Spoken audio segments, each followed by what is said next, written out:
I would like to thank organizers, including Investment Board Nepal and the Standard Chartered Bank, along with Shezan as the partner for initiating the discussion on role of innovative financing as an instrument for mobilizing resources for development in the context of Nepal. As we are in the process of preparation of annual budget, it is very timely and relevant to address huge resource gap in the development and finance. We need enormous resources for financing SDGs, meeting infrastructure gap, addressing climate change challenges, and attending inclusive, broad-based, and sustained economic growth. The conventional wisdom has been that the responsibility of managing development finance lies solely with the government.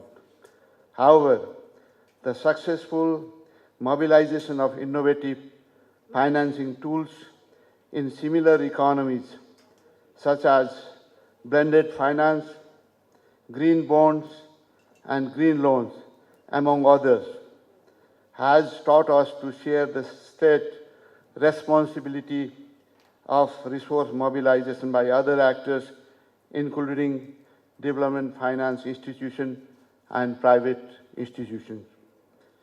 The underlying principle, however, remains the same: collaboration to maximize development impact and increase welfare of the people.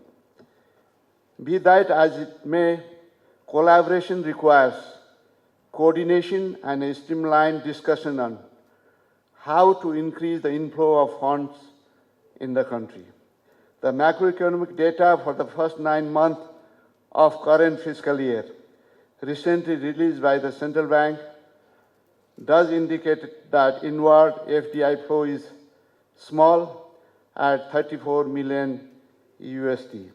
However, our monthly remittance inflow stands at about USD 700 million and foreign exchange reserves at USD 10.9 billion, sufficient to cover the prospective import of 9.4 for 9.4 months. Let me inform you that the inflow of international finance has been historically low and quite volatile. We are member of the WTO. We have adopted liberal economic policy for more than 3 decades. Our current account of balance of payment is convertible. Our currency is pegged with Indian rupees, but for rest of the convertible currencies exchange rate is market determined. Nepal is managing its macroeconomy with sufficient focus on stability and resilience. With comfortable level of foreign debt and absence of any commercial international bonds, it is relatively safer from short-term shocks and volatility as manifested by Nepal's resilience in the global financial crisis of 2007.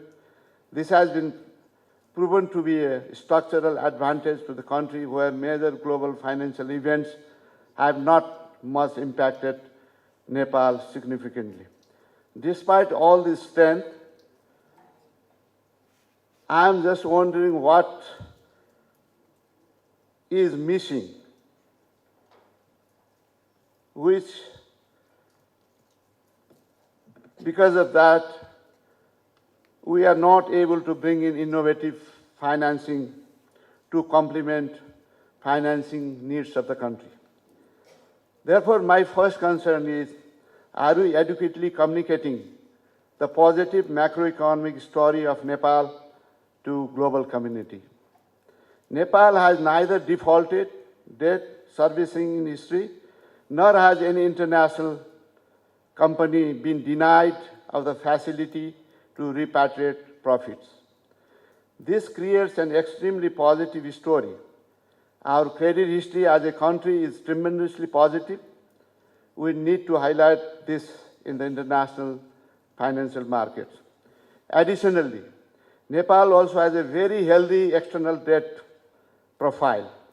Our debt to GDP ratio remains sustainable, with annual foreign debt servicing obligation less than 1% of our GDP. This structural advantage did shield us well last year when the South Asian region was facing pressure due to a rise in commodity prices and some countries had twin deficit problem. Nepal had no stress due to external debt obligation at comfortable level. Another extremely positive aspect of Nepal is the young population with a high potential demographic dividend and the digital shift we have seen post-COVID. The median age of Nepal is under 26 years of age, and the National Planning Commission forecast is that the demographic dividend would remain in the country until 2050. We still will be having a young population that would be supporting economic activities of the country for the next 25 years. Our challenge would be to optimize the advantage of the resources that we have. Currently, we are not fully capitalizing the strength, and it is a fact that we have more than 3 million migrant workers in foreign employment. It is somehow supporting our economy in the form of remittance, which also has not been adequately channelized into productive sector investments.